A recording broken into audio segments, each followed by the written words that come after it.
lost at me as I remember. Assalamualaikum. Sebelum belajar kita berdoa dulu ya. Bismillahirrahmanirrahim. Raditu billahi robba wa bil islami dina wa bi muhammadin nabiyya wa rasula. Rabbi zidni ilma warzuqni fahma. Amin. Matematika kelas 4 KD 310 hubungan antar garis. Tujuan pembelajarannya adalah menjelaskan hubungan antar garis sejajar, berpotongan, berhimpit menggunakan model konkret dan mengidentifikasi hubungan antar garis sejajar, berpotongan dan berhimpit menggunakan model konkret. Apa itu garis? Garis adalah kumpulan titik-titik yang sangat banyak yang beraturan dan berkesinambungan. Simak videonya berikut. Jadi garis adalah kumpulan dari titik-titik seperti ini. Ini kalau dilihat dari bentuknya seperti ini tidak terlihat seperti garis ya. Tapi yang namanya garis itu adalah kumpulan dari titik-titik secara berkesinambungan. Dan nih kalau kita tarik, kita perkecil titik-titiknya, lama-lama akan membentuk garis ya. Ini ketika kita perkecil jarak titik-titiknya, lama-lama akan semakin tidak terlihat jaraknya ya. Jika disatukan, dia akan membentuk garis. Jadi itu adalah awal mula garis ya. Jadi garis adalah gabungan dari titik-titik. Berikutnya adalah jenis-jenis garis. Yang pertama, ruas garis atau bisa disebut segmen garis. Adalah garis yang dibatasi dua titik di ujungnya. Simak video berikut. Ruas garis pengertiannya adalah garis yang dibatasi dua titik di ujungnya. Ruas garis contohnya seperti ini. Ya, dia ada titik di ujungnya. Di ujung garisnya itu dia ada titik. Ini namanya ruas garis atau segmen garis. Jika di sini titik E, di sini titik F, jadi disebut ruas garis EF atau lambangnya EF garis di atas hurufnya. Seperti itu contohnya. Yang kedua, sinar garis adalah ruas garis yang salah satu ujungnya dapat dibentang atau dipanjangkan tanpa batas.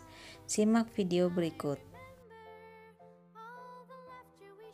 Nah, kalau sinar garis itu salah satu ujung garisnya bisa diperpanjang sampai tak terhingga. Yang satu ujungnya itu mati. Ya, satu ujungnya mati. Sedangkan yang ujung satunya lagi itu bisa ditarik sampai tak terhingga, bisa memanjang sampai tak terhingga. Tandanya itu adalah tanda arrow seperti ini, tanda panah seperti itu ya. Nah, apakah ini hanya menghadap ke sebelah kanan saja, Miss? Tidak. Ini bisa juga menghadap ke kiri. Tuh. Ada tanda seperti ini disebut sinar garis. Misalnya di sini titik E, di sini titik F, atau misalnya di sini titik A, di sini titik B. Berarti ini disebut namanya sinar garis. Nah, untuk simbolnya ini bisa ditulis misalnya sinar garis EF ya, yang ini. Terus ini sinar garis AB, ini untuk yang ini. Lalu simbolnya bagaimana tanpa ada kata-kata sinar garis ini? Ini bisa kita ganti EF, Eko EP, EF, gitu ya, atau AB, seperti itu ya. Itu simbolnya. Jenis garis ketiga yaitu garis lurus, merupakan garis yang kedua ujungnya dapat dibentang atau dipanjangkan tanpa batas. Penjelasannya berikut. Ya, ini adalah contoh garis lurus. Kalau garis lurus itu di kedua ujungnya bisa ditarik tanpa batasan. Tandanya adalah ada tanda panah di kedua ujungnya. Ini adalah EF, berarti ini disebut untuk pengucapannya disebut garis lurus EF. Garis lurus EF. Atau simbolnya EF, lalu ada garis di atas huruf EF, ada tanda panahnya. Jangan lupa, itu adalah simbol garis lurus. Semoga dipahami ya. Jenis garis keempat adalah vertikal, yaitu garis tegak lurus ke atas. Lalu yang kelima garis horizontal, yaitu garis mendatar. Lalu garis yang keenam adalah garis diagonal, yaitu garis miring.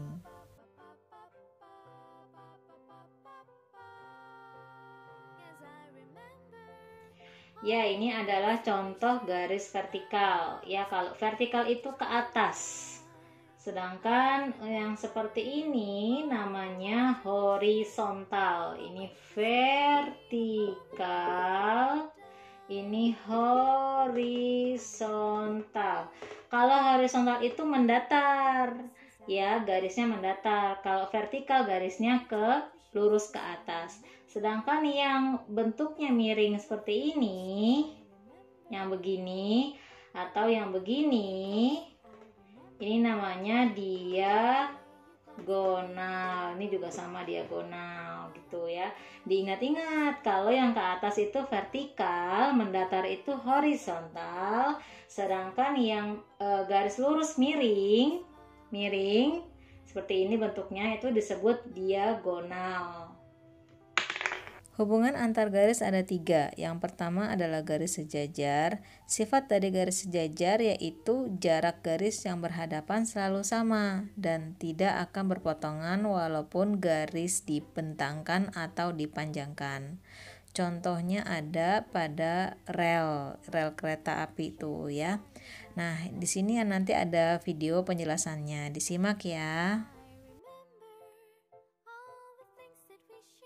Jadi teman-teman, yang namanya garis sejajar itu garis yang ada 2 garis atau lebih dari 2 garis itu yang posisinya sejajar dan tidak akan berpotongan jika ditarik lebih panjang. Saya langsung kasih contoh saja ya. Maaf.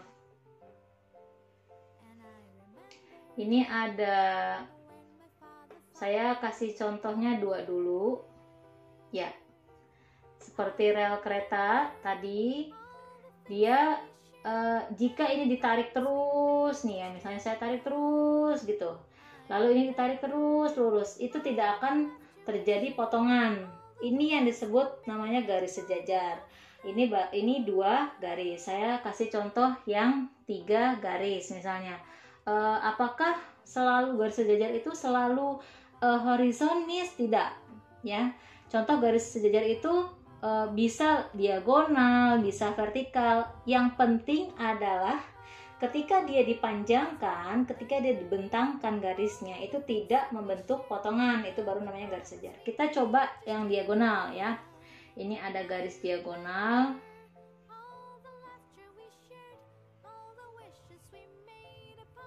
Kira-kira seperti ini. Ya. Ini saya tidak pakai penggaris ya, jadi agak melengkung-melengkung. Ini lebih dari 2. Ketika ini dibentangkan, ya ini anggap saja ini sudah lewat ya. ketika ini garis 3 ini dibentangkan, apakah terjadi potongan? Tidak. Yang ke bawah, apakah terjadi potongan? Nah, ini baru yang namanya garis sejajar gitu. Tapi misalnya ada garis yang satunya seperti ini, lalu yang satunya diagonal. Nah, begini. Ada pertanyaan, apakah garis ini sejajar? Kita buktikan dulu apakah ketika ini garisnya dibentangkan ke atas atau ke bawah gitu, terjadi potongankah? Jika tidak terjadi potongan, ini disebut garis sejajar. Tapi jika terjadi potongan, maka bukan garis sejajar. Kita tarik dulu. Ya, ada potongan ya di sini ya. Di sini kita lurusin. Di sini ada potongan di sini. Berarti jika terjadi potongan, namanya bukan garis sejajar. Hubungan antar garis yang kedua yaitu garis berpotongan. Sifatnya adalah jarak garis yang berhadapan tidak sama dan pastinya memiliki titik potong. Contohnya ada di kincir angin, gambar ini ya.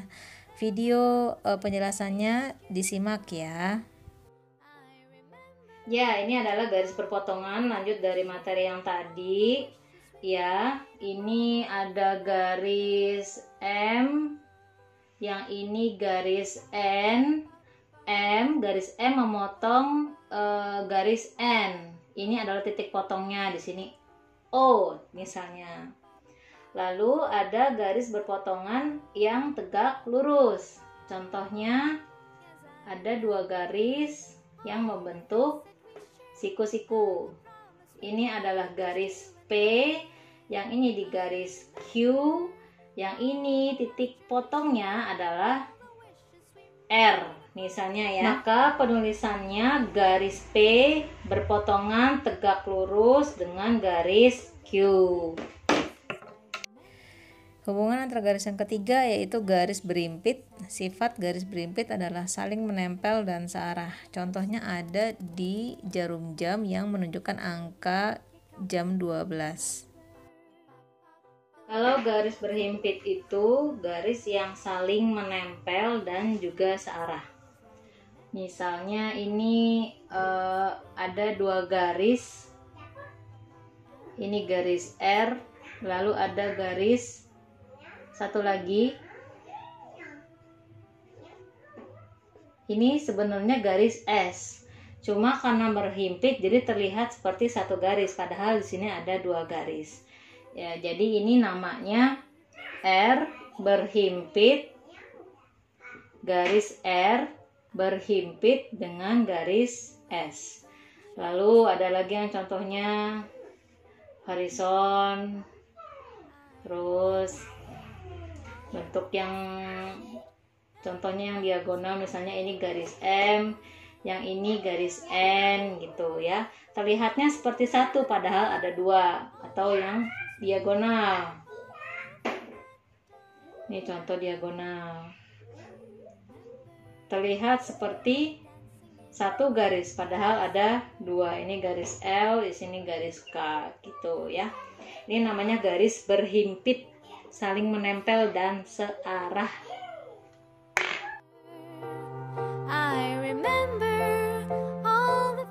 Semoga teman-teman paham ya dengan penjelasan tadi. Alhamdulillah kita sudah selesai di materi ini. Sampai jumpa. Assalamualaikum. All the wishes we made upon the